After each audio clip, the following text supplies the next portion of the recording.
minasyaitonirrajim. Bismillahirrahmanirrahim. Assalamualaikum warahmatullahi wabarakatuh. Alhamdulillahirabbil alamin wassalatu wassalamu ala asyrofil anbiya'i wal mursalin sayyidina Muhammadin wa ala alihi washabihi ajmain, amma ba'du. Alhamdulillah, segala puja dan puji syukur kehadirat Allah Subhanahu wa taala yang senantiasa memberikan kita nikmat taufik hidayah dan juga kesehatan. Dan tak lupa pula kita kirimkan salawat dan taslim ke junjungan kita Nabi Muhammad SAW. Terima kasih pada Bapak Ibu, teman-teman sekalian yang ikut di sesi kedua ini, sesi lanjutan Masnawi. Seperti yang dijelaskan oleh Kang Ali, insya Allah kita lanjut terus sampai mudah-mudahan Tuhan berikan kita umur panjang sampai ke kitab 6. Jadi saya akan bacakan secara runut Masnawi ini dari awal sampai akhir. Saya langsung saja, dan saya berharap sih sebenarnya kajian kita ini lebih banyak kita berinteraksi, sharing, karena saya yakin yang ikut semua ini punya pemahaman yang baik tentang Maulana Jalaluddin Rumi dan juga Masnawi. Mudah-mudahan kita bisa saling sharing, saling berdiskusi untuk saling mengisi ya, tentang bagaimana kita melihat syair-syair Maulana Jalaluddin Rumi. Kemarin kita sudah membaca dan membahas satu prolog panjang tentang Masnawi ini, dan saya malam ini sebelum mau melanjutkan syair, seperti yang kita bahas di minggu sebelumnya, bahwa ada hal yang penting lain yang kita mesti lihat juga dari sisi lain ketika kita masuk dalam Masnawi ini. Nah, bahwa kalau kita berhadapan dengan Masnawi, karya Jalaluddin Rumi, kita sedang berhadapan dengan sastra sufi. Tapi seperti yang banyak orang lakukan dan seperti yang juga banyak saya baca-baca penelitian, sebenarnya karya Maulana Jalaluddin Rumi ini sebenarnya tidak melulu tentang tasawuf. Nah, cuma secara garis besarnya memang nuansanya adalah nuansa sufistik, karena memang Maulana adalah seorang sufi, dan beliau juga memang menuangkan ini dalam untuk menjelaskan kaidah-kaidah sufistik dalam perspektif pemikiran beliau. Makanya kemarin saya bacakan pendahuluan Maulana Jalaluddin Rumi dalam kitab Masnawi ini. Beliau mengulangi 3 kali kata usul ya. Min usuliddin. Ini menunjukkan bahwa ada 3 level dalam pemahaman agama. Ada level syariat, tarekat, dan hakikat. Di kemarin kita baca bahwa kitab Masnawi ini adalah kitab tentang usulnya agama. Jadi di beliau Rumi sendiri yang menuliskan itu. Dan seperti kalau nanti insya Allah kita akan banyak ketemu betapa Maulana ini memang membangun kaidah sufistik, kadang menjelaskan tentang mursyid dengan memakai kata pir, nanti insya Allah kita ketemu. Kadang bagaimana adab seorang murid sama mursyid, kadang menjelaskan kaidah sufi tentang fana, ketunggalan, dan seterusnya, sehingga sebenarnya tidak ada keraguan bahwa ketika kita berhadapan dengan Masnawi, kita sedang berhadapan dengan teks sufi, gitu, teks-teks sufi. Nah, cuma memang seperti yang saya baca dan penelitian-penelitian yang karya Maulana Rumi ini juga bisa dibaca dalam perspektif lain, mungkin dalam perspektif psikologi dan perspektif yang lain. Nah, itu sah-sah saja sebagai satu karya. Makanya Jalaluddin Rumi sendiri, insya Allah kita akan ketemu syairnya, bahwa beliau sendiri membuka tafsir itu, dan artinya Rumi sejak awal memahami bahwa nanti akan banyak orang yang menafsirkan karyanya. Artinya memang dalam satu karya, khususnya dalam karya sastra, seorang penulis ya itu pasti membuka dirinya untuk ditafsirkan dalam perspektif setiap orang. Apalagi kalau kita masuk dalam pendekatan hermeneutika, pendekatan tafsir, takwil, dan seterusnya, itu pasti dia akan menyadari bahwa karyanya nanti itu ketika dia sudah menuliskan atau menuturkan ya, ketika sampai di orang lain, itu pasti akan melahirkan satu perspektif yang lain. Makanya dalam dunia sastra dan juga dalam karya sufi itu pasti seorang penulis dia pasti menyadari nanti akan banyak tafsir-tafsir yang lain. Nah, karena itu pendahuluan selanjutnya, jadi selain pendahuluan yang kita jelaskan di minggu kemarin, malam ini sedikit membahas tentang bagaimana kita melihat sisi lain tentang takwil dalam ranah sufistik, khususnya berkaitan dengan sastra sufi. Jadi di sastra sufi ini ada pembahasan penting tentang takwil, penakwilan. Nah, sebagai kita harus menggarisbawahi takwil di sini, kita jangan samakan dengan pendekatan takwil dalam Quran, itu pasti berbeda, karena ya takwil dalam Al-Quran itu bermakna adalah ma yu'awwalu bih, dari seorang penakwil berusaha untuk mengembalikan ke makna awalnya, disebut dengan takwil dalam perspektif Quran. Nah, di sini kalau dalam tafsir sastra sufi itu maknanya beda, bukan seperti itu maknanya, tetapi lebih kepada bagaimana membangun persamaan-persamaan dari apa yang para sufi saksikan dengan mentransfer itu dalam bentuk bahasa. Jadi pada intinya bagaimana pengalaman itu kemudian ditransfer ke dalam bentuk bahasa. Karena pengalaman para sufi itu punya banyak tempat ya, entah dia boleh jadi dia pengalaman itu di alam mimpi, boleh jadi pengalaman itu dalam bentuk mukasyafah, penyaksian, boleh jadi pengalaman itu dalam bentuk fana. Nah, pengalaman-pengalaman ini di para sufi itu selalu mencari bagaimana pengalaman itu bisa dituangkan dalam bentuk bahasa melalui membentuk satu persamaan-persamaan.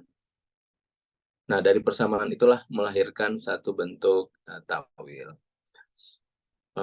Misalnya kemarin, karena kita membahas satu syair ya dari Maulana tentang seruling atau nei. Jadi nei ini seperti yang kita jelaskan pada pembahasan sebelumnya, inti dari nei ini adalah seruling yang sebenarnya yang ingin Maulana jelaskan itu adalah bagaimana kita mendengarkan seorang insan kamil atau manusia sempurna. Kan di bait pertama Maulana Rumi di Masnawi jilid pertama, syair pertama itu, dengarkanlah seruling ini. Jadi Besno Asni, dengarkanlah seruling ini, betapa ia mengadu atas kisah derita keterpisahan.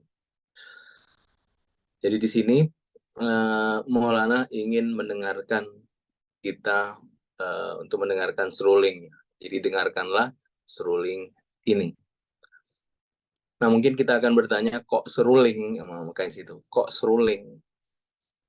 Di sini Maulana dan juga para sufi yang lain berusaha untuk memindahkan pengalaman itu kepada kita melalui satu bentuk bahasa yang disebut dengan seruling. Makanya di pembahasan kemarin kita jelaskan bahwa nei atau seruling ini sebenarnya bukan cuma Rumi yang menggunakan, tetapi jauh sebelumnya para sufi-sufi sebelumnya sudah menggunakan nei ini sebagai satu diksi yang punya penakwilan tertentu. Nah, salah satu takwilnya adalah kemarin kita bahas insan kamil atau manusia sempurna.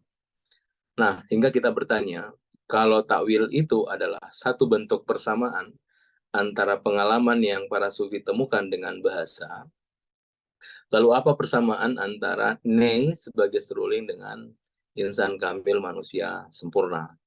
Nah, salah satu persamaannya adalah dimensi kekosongan. Di kemarin kita jelaskan, kan ne ini karena dia adalah, kalau kita lihat seruling, dia ditiup. Nah, ditiup itu karena di tengahnya kosong ya, sehingga kalau kosong udara dengan bebas mengalir. Dari situlah peniup yang ahli, dia akan tahu bagaimana meniupkan itu dan kemudian memainkan tut yang ada di seruling tadi. Seperti itu. Nah, sama dengan insan kamil manusia sempurna, karena dia juga kosong dari hawa nafsu, sehingga lahirlah hikmah dari lisannya, seperti itu. Dalam hadis dijelaskan, ketika orang mukmin ini, misalnya dia mencapai kepada puncak keikhlasan, misalnya dia kosong dari hawa nafsu, maka akan lahir hikmah ke dalam hatinya dan keluar melalui lisannya, seperti itu. Jadi dua-duanya melahirkan keindahan. Kalau secara lahir ya kita seruling seperti itu. Nah, kemudian insan kamil keindahannya ya dia akan mengeluarkan hikmah-hikmah dari lisannya. Itu persamaan yang para sufis sangat lihai dan ketat, detail untuk melihat persamaan itu. Nah, persamaan selanjutnya adalah satu bentuk lirih ya. Jadi kalau dalam sastra sufi nei itu adalah seruling yang mengeluarkan nada-nada yang merintih, melirih, yang nada-nada sedih. Kenapa? Karena ini terkait dengan satu pengalaman yang ingin dia bahasakan kepada manusia. Nah, manusia sempurna juga begitu karena dia memperoleh sampai bisa masuk ke alam batin itu dengan melakukan satu bentuk ini ya, pengalaman. Satu bentuk pengalaman. Dari pengalaman itulah pengalaman dalam bentuk suluk. Nah, dari pengalaman itulah kemudian dia merasakan satu bentuk fana. Dari fana itu melahirkan satu bentuk pengalaman. Nah, di sini kita lihat ada beberapa persamaan. Persamaan. Nah, ini yang disebut dengan makna takwil dalam sastra sufi. Ini salah satu makna ya yang ada dalam sastra sufi. Makanya kalau kita lihat dalam sastra sufi, dia tidak menggunakan bahasa-bahasa yang rumit, bahasa-bahasa yang sulit kita pahami. Bahasa-bahasanya sederhana gitu. Ya, seruling, semua kita tahu ya. Coba kita lihat, dengarkanlah seruling ini. Betapa ia mengadu atas kisah derita keterpisahan. Dia tidak menggunakan bahasa-bahasa yang rumit. Semuanya bahasa keseharian. Nah, makanya kalau seandainya mungkin syair ini tidak keluar dari lisan Maulana Jalaluddin Rumi, mungkin kita tidak akan memasukkan ini sebagai bagian dari sastra sufi. Karena misalnya syair ini keluar bukan dari lisan seorang sufi ya. Tapi karena lisan ini keluar dari seorang sufi, makanya kita harus membuat penakwilannya, kira-kira seperti itu. Kenapa ada pertanyaan ini? Karena kita akan sulit membedakan mana sastra sufi dan mana yang bukan sastra sufi, kalau hanya berdasarkan diksi ya. Kalau hanya berdasarkan diksi. Misalnya, kalau Bapak Ibu atau teman-teman sekalian membaca karya-karya seperti Yunus Emre atau tokoh-tokoh yang lain ya, kita akan melihat bahwa ya dia seperti bahasa-bahasa yang sangat awam gitu. Tapi karena kita tahu misalnya dia adalah seorang sufi, maka di situ kita pasti menaruh makna yang lebih melampaui dari makna lahir, kira-kira seperti itu. Nah, makanya para sufi, mereka punya kesamaan diksi dalam memilih kata-kata ya. Ketika bagaimana mentransfer dari pengalaman ini menuju bahasa. Jadi mereka punya kamus sastra sufi. Dan memang para sufi sendiri melakukan itu untuk kemudian menjadi kesepakatan. Nah, dari kesepakatan ini akhirnya para sufi-sufi selanjutnya yang kemudian melanjutkan hal tadi, kemudian dia melakukan itu, entah dia melakukan penambahan makna atau selanjutnya, tetapi setidaknya dia melakukan satu bentuk tradisi yang dilakukan oleh para sufi sebelumnya. Makanya ada kamus-kamus sufi, takwil. Di Indonesia sudah ada beberapa buku yang sudah diterjemahkan ya. Salah satunya itu adalah Kebun Mawar. Itu dari buku Gulshan Eros, karya Mahmud Syabestari. Sayangnya tidak diterjemahkan secara full ya, hanya bagian terakhir. Tetapi di bagian terakhir itu di situ dia menjelaskan tentang simbol-simbol yang digunakan oleh para sufi. Misalnya tai lalat, kan? Tai lalat itu punya makna sendiri, rambut, cawan dan seterusnya. Nah, itu ada para sufi ini punya kayak bahasa-bahasa sandi ya, untuk mereka saling memahami antara satu dengan yang lain. Nah, kenapa demikian? Karena para sufi sendiri itu berbeda dalam melihat bagaimana bentuk pengalaman ini ditransfer menuju bahasa. Ada yang meyakini itu kita bisa menjelaskan pengalaman, ada yang mengatakan tidak, pengalaman itu tidak bisa dijelaskan, cuma pendekatan yang bagus untuk menjelaskan pengalaman itu adalah dengan sastra. Jadi ada tokoh seperti Benarobi yang memang punya keyakinan bahwa pengalaman itu bisa dituangkan dalam bentuk bahasa yang bukan sastra, kayak bahasa prosa gitu. Nah, ada yang seperti Rumi, Sa'di, Hafiz, dan seterusnya yang meyakini cara terbaik mentransfer pengalaman batin menuju bahasa itu adalah dengan sastra. Nah, makanya hampir semua para sufi itu punya syair-syair. Karena mereka meyakini bahwa syair ini punya kekuatan untuk memindahkan dari pengalaman batin menuju bahasa. Nah, karena itu semakin banyak kita menguasai sandi-sandi para sufi ini, maka kedekatan kita ke makna itu juga akan semakin luas ya. Maksudnya di situ kita mungkin bisa lebih dekat untuk meraba maknanya, begitu. Meskipun mungkin kita tidak bisa meraba secara mengetahui secara sepenuh apa yang diinginkan oleh sang penyair, sang sufi misalnya. Tetapi paling minimal kalau kita mengenal kode-kode dari yang telah dituliskan oleh para sufi, setidaknya kita bisa memahami.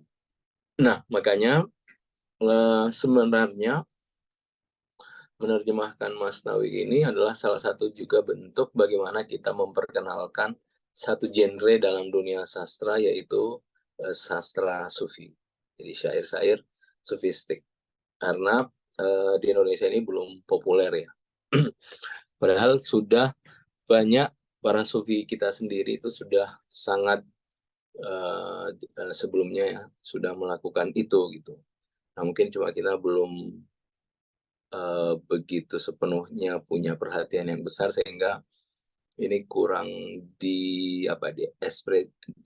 memberikan apresiasi yang besar dalam sastra sufi ini. Nah, saya akan melanjutkan. Jadi kemarin kita sudah membahas ini. Nah, kemudian saya lanjut di bait kedua. Ia berkata, maksudnya seruling ini. Jadi bait pertama, dengarkanlah seruling ini betapa ia mengadu atas kisah derita keterpisahannya. Kemudian bait kedua, ia berkata, semenjak aku dipisahkan dari rumpun bambu, laki-laki dan perempuan menyahuti lirihku. Nah, kemarin ini kita sudah menjelaskan tentang rumpun bambu yang disebut dengan niston. Jadi kalau bahasa Persianya itu disebut dengan niston. Jadi KS Niston, Tomarobo Pridian, dan Nafiran Mardozan, Nolidian, ini bahasa Persianya. Nah, di sini ada kata kunci tentang Niston atau rumpun bambu. Nah, kita lihat bahwa seruling ini berasal dari bambu ya. Jadi dia dipotong, dia terpisah dari rumpun bambu. Nah, semenjak aku dipisahkan dari rumpun bambu, laki-laki dan perempuan menyahuti lirihku. Karena di situ ada satu bentuk derita keterpisahan yang kemarin kita jelaskan. Derita keterpisahan itulah yang disebut dengan derita eksistensial yang dimiliki oleh semua orang. Nah, kemarin di pembahasan sebelumnya kita membahas bahwa ada derita eksistensial, ada derita keseharian. Ya, derita keseharian itu kayak kehilangan dompet, kehilangan ini, kehilangan itu, sakit, dan seterusnya. Itu adalah derita keseharian. Nah, ada derita eksistensial yang sama dimiliki oleh semua orang. Nah, ciri derita eksistensial ini adalah, cirinya adalah dimiliki oleh semua orang. Nah, kalau misalnya kehilangan itu kan beda-beda ya. Semua orang itu berbeda-beda, ada kehilangan ini, ada kehilangan itu, dan seterusnya.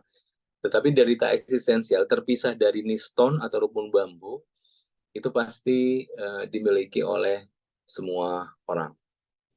Nah, cuma kalau kita kemudian bertanya lebih lanjut, di mana niston ini?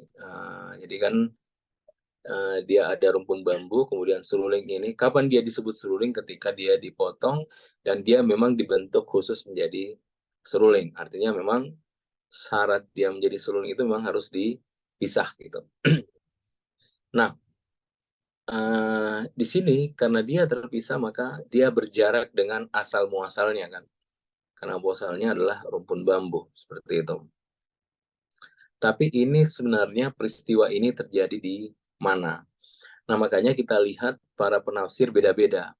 Ada yang mengatakan niston ini adalah di alam ruh, ada yang mengatakan di a'yan asabita, entitas-entitas permanen, ada yang mengatakan di alam misal, macam-macam.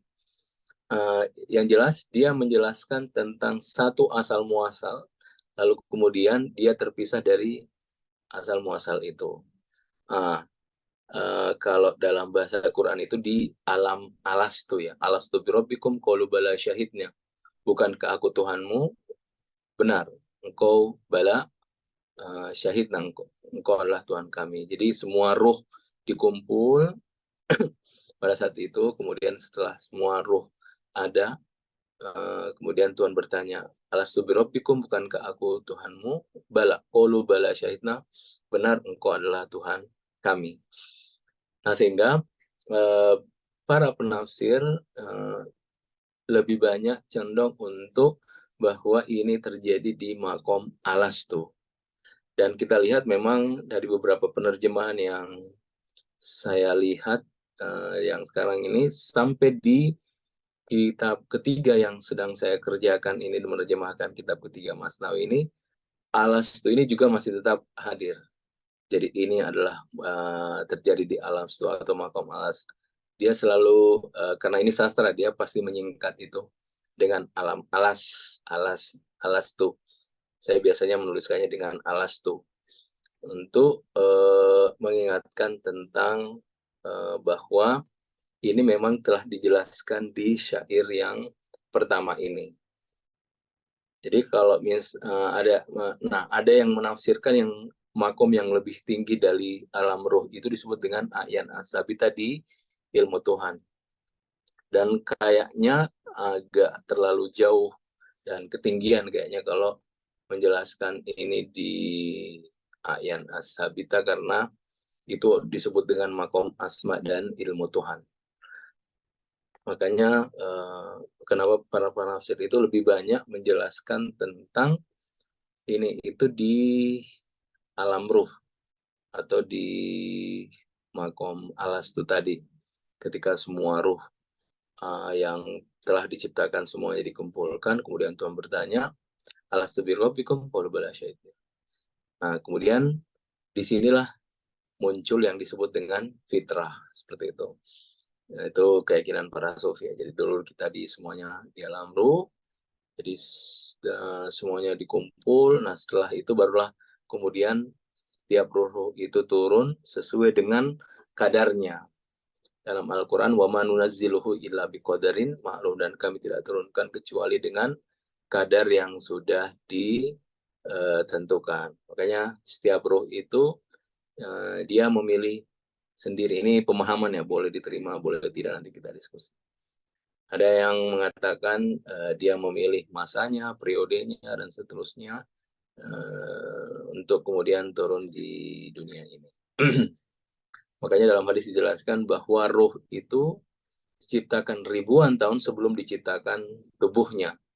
Jadi ruh kita ini sebenarnya jauh sebelumnya itu sudah ada di makom alas, atau bahasa Ruminya niston, di semenjak aku dipisahkan dari rumpun bambu. Nah, para sufi ini manusia kan turun ke dunia. Nah, dia kemudian punya kesadaran bahwa kita ini semua berasal dari alam ruh. Nah, para sufi ini kemudian dia melakukan satu perjalanan riyadhah, suluk. Nah, sehingga dia kembali ke menyaksikan makom alastu tadi. Menyaksikan makom alastu artinya dengan suluknya dia bisa kembali lagi ke sana gitu, menyaksikan. Lalu kemudian dia kembali lagi ke dunia. Nah, ketika kembali ke dunia, barulah dia ingin mengajak orang lain juga untuk bisa naik ke atas menyaksikan makomnya. Nah, makanya laki-laki dan perempuan menyahuti lirihku. Menyahuti itu maksudnya dia mengikuti tentang apa uraian-uraiannya yang dijelaskan oleh seruling, yang kita jelaskan sebelumnya. Seruling ini adalah insan kamil, manusia sempurna, entah itu Rumi sendiri, entah itu para wali, pokoknya dia manusia sempurna yang kosong dari hawa nafsu. Karena hanya dialah yang bisa naik ke atas, menyaksikan kembali perjalanannya, menyaksikan asal muasalnya, dan kemudian ketika turun, biasanya dia ingin mengajak orang lain juga untuk naik ke atas sana menyaksikan alam batin. Menyaksikan alam batin, makanya bahasanya seperti itu. Nah, akan tetapi tidak semua orang bisa mendengarkan lirih tadi. Makanya sebelumnya kita sudah membahas tentang Vishnu, dengarkanlah. Nah, dengarkanlah ini karena ini seperti yang dijelaskan di pembahasan sebelumnya, derita ini derita eksistensial, maka perlu pendengaran yang juga pendengaran eksistensial yang bisa kemudian mendengarkan derita eksistensialnya. Maksudnya, kalau pendengaran telinga lahiriah ini yang dia bisa saksikan adalah derita lahiriah.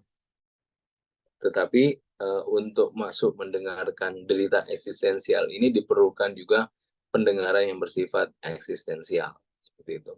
Karena ini kayak gelombang ya.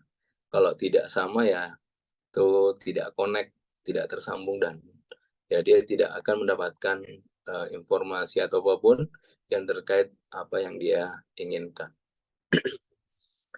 Nah, sebagai seorang sufi yang sudah berjalan naik ke atas sampai ke sana menyaksikan alam batin, nah biasanya dia pun ingin mengajak orang untuk naik ke atas untuk menyaksikan, karena ketika manusia bisa masuk ke alam batin sana, dia tidak akan menukarkan kenikmatan yang dia peroleh itu dengan kenikmatan yang lain, termasuk kenikmatan dunia. Nah, jadi para sufi ini setelah mengalami pengalaman batin, dia juga ingin mengajak orang untuk merasakannya. Makanya laki-laki dan perempuan menyauti lirihku, itu kata Hasrul. Jadi semenjak aku dipisahkan dari rumpun bambu, laki-laki dan perempuan menyautinya. Ada lirih derita eksistensial yang dia keluarkan ya dari dalam dirinya. Nah, hanya orang-orang yang punya pendengaran yang bisa menyahuti lirih dari seruling itu. Nah, makanya saya bacakan di bait ketiga, aku menginginkan hati yang tercabik-cabik oleh derita keterpisahan, agar kututurkan derita keterpisahan. Nah, ini yang kita maksud tadi, bahwa mesti ada sinkronisasi atau bahasa yang sama atau gelombang yang sama, sehingga kita bisa mendengarkan lirih dari seruling tadi. Jadi kalau misalnya tidak ada gelombang itu, ya kita tidak akan memahami atau tidak bisa mendengarkan apa sebenarnya yang ingin disampaikan. Makanya minimal dia punya pengalaman. Makanya aku menginginkan hati yang tercabik-cabik oleh derita keterpisahan, agar kututurkan padanya derita keterpisahan. Dia ingin menuturkan derita keterpisahan. Tetapi kalau yang mendengarkan juga tidak punya derita keterpisahan, itu kan tidak connect ya. Derita keterpisahan maksudnya dia tidak punya keinginan untuk bahwa kita ini sebenarnya berasal dari makom alastu di alam sebelumnya, di alam roh. Nah, kalau dia tidak menyadari itu, nah tentu dia tidak punya kesadaran ke arah sana. Kalau dia tidak punya kesadaran ke alam sana, makanya dia tidak akan terpanggil untuk mendengarkan hal-hal yang berasal dari sana, seperti itu. Jadi, makanya kata Rumi, aku menginginkan hati yang tercabik-cabik oleh derita keterpisahan. Nah, tadi kita jelaskan di awal bahwa, atau di pembahasan sebelumnya, ada dua bentuk derita, ada derita eksistensial, ada derita keseharian, yang segala bentuk macam derita ya, terpisah, entah kehilangan ini, kehilangan itu, atau derita yang lain yang bersifat keseharian. Nah, boleh jadi karena misalnya derita keseharian ini terjadi secara berturut-turut dan tidak mendapatkan satu solusi jalan keluar, akhirnya perlahan-lahan dia berubah menjadi derita eksistensial. Jadi bisa juga dari derita-derita keseharian ini itu bisa berubah menjadi derita eksistensial. Misalnya hari ini dia kehilangan A, kemudian besok dia kehilangan B, dia ditinggal ini dan seterusnya. Terus seperti itu, ada pengalaman yang beruntun yang terjadi pada dirinya, sehingga pada akhirnya dia bertanya, sebenarnya ini semua apa? Jadi sebenarnya ini, jadi dari derita yang beruntun, meskipun ini derita keseharian ya, tapi derita itulah yang mengantarkan dia kepada pertanyaan tadi. Akhirnya dia punya pertanyaan eksistensial. Nah, pada saat itulah dia bisa juga mendapatkan satu pengalaman derita eksistensial. Nah, makanya kata Rumi, aku menginginkan hati yang tercabik-cabik oleh derita keterpisahan. Tapi kuncinya adalah pertanyaan itu datang, karena meskipun misalnya ada terjadi pada dirinya derita yang berulang-ulang, tetapi dia tidak mengantarkan kepada pertanyaan tadi, ya itu tetap saja derita keseharian dan tidak mengubahnya masuk kepada derita eksistensial. Seperti itu. Itu kuncinya ya. Nah, agar kututurkan derita keterpisahan. Jadi intinya ada satu bentuk kesamaan gelombang ya, antara sang penutur dengan sang pendengar. Jadi antara seruling dengan yang mendengarkan seruling tadi. Nah, kemudian bait selanjutnya, siapa yang jauh dari kampung halamannya, suatu hari nanti akan kembali mencarinya. Dan artinya ini adalah sesuatu yang bersifat fitrawi. Makanya kenapa sejak awal kita manai ini sebagai derita eksistensial, bukan derita keseharian. Karena kampung halaman ini kembali ke Niston, ya, kembali ke makom alas atau alam ruh tadi, sebagai asal muasal kampung halaman seluruh umat manusia. Kalau dia punya kesadaran bahwa kita semua berasal dari sana, maka suatu hari nanti dia akan kembali mencarinya. Kita akan kembali mencari itu untuk kembali ke kampung halaman, karena setiap orang itu pasti merindukan kampung halamannya. Dia akan melakukan satu perjalanan ruhani, melakukan suluk, riyadu, dan seterusnya, untuk kemudian masuk ke makom alastu. Jadi siapa yang jauh dari kampung halamannya, suatu hari nanti akan kembali mencarinya. Jadi kampung halaman ini kembali kepada Niston, seperti itu. Nah, di sini masuk di bait kelima ini masuk pengalaman seruling kembali ya. Tadi kita jelaskan bahwa ini dipahami oleh semua para sufi ya, bahwa para sufi itu mereka melakukan perjalanan ruhani dari perjalanan bagaimana tirai kegelapan ini hingga dia masuk ke tirai cahaya, barulah kemudian dia mengalami fana ya. Yang paling susah itu kita lewati adalah tirai kegelapan, karena tirai kegelapan ini terkait dengan nikmat-nikmat yang bersifat duniawi dan materi. Jadi karena kita hidup di dunia, nah biasanya ini yang paling susah untuk kita membebaskan diri kita dari kemelekatan yang bersifat material. Karena sebenarnya kita tertawan oleh nikmatnya. Kita tertawan oleh nikmatnya. Nah, makanya disebut dengan tirai kegelapan. Kemudian setelah itu dia masuk tirai cahaya. Nah, tirai cahaya ini dia kenapa disebut cahaya? Karena dia sangat halus ya, dan biasanya jarang orang menganggap itu sebagai tirai. Makanya disebut dengan tirai cahaya. Misalnya keberhasilan yang kita raih, kan. Nah, kalau dia tidak hati-hati, boleh jadi keberhasilan itu menjadi sesuatu yang membuat dia jatuh. Entah karena ria, entah karena angkuh dan sombong dan seterusnya. Atau misalnya ilmu yang dia peroleh sehingga dia menganggap orang lain tidak tahu, remeh, dan seterusnya. Nah, itu tirai-tirai yang atau dia tidak menyalahkan orang lain tapi membanggakan dirinya. Nah, makanya kaidah dalam sufistik ini, kita harus menyadari bahwa kita sedang berhadapan dengan Tuhan. Itu yang menjadi kaidah universal dalam perjalanan rohani kita.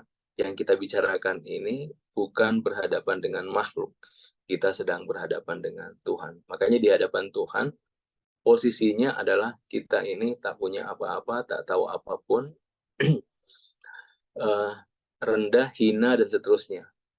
Ya, sebagaimana posisi seorang hamba sahaya di hadapan raja. Seperti itu. Makanya kalau kita masuk dalam nanti syair Maulana Rumi, kita akan ketemu dengan ungkapan Tuhan, tapi Maulana menyebutnya dengan raja. Nanti kita akan ketemu Maulana itu menggunakan banyak diksi ketika dia menyebut Tuhan. Salah satunya adalah raja, ketika Rumi ingin menjelaskan tentang kekuasaan Tuhan. Seperti itu. Nah, Jadi yang ini tadi jelaskan, saya kembali bahwa para sufi ini melakukan perjalanan riyadhah suluk. Dia pertama adalah bagaimana dia melewati tirai kegelapan, kemudian masuk tirai cahaya. Setelah itulah dia masuk ke fana.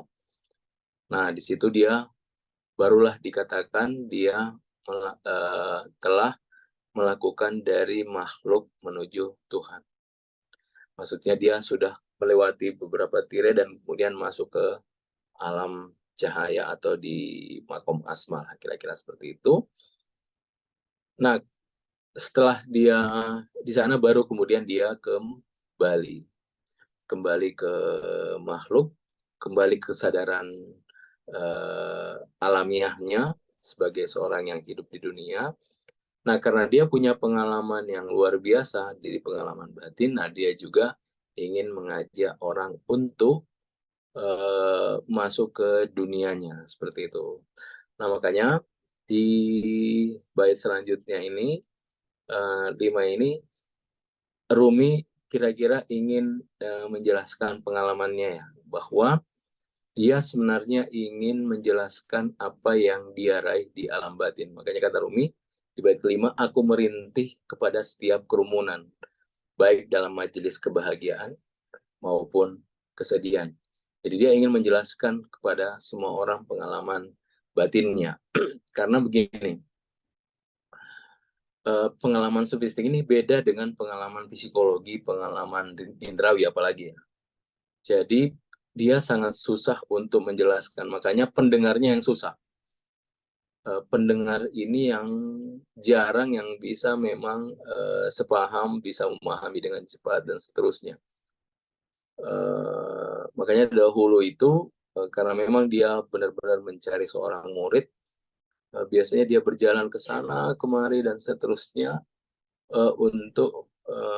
hanya untuk mendapatkan seorang murid yang bisa menangkap seluruh maksud yang ada di dalam hatinya, seperti Syams yang setiap hari berjalan hanya untuk menemukan Maulana Jalaluddin Rumi, seperti itu.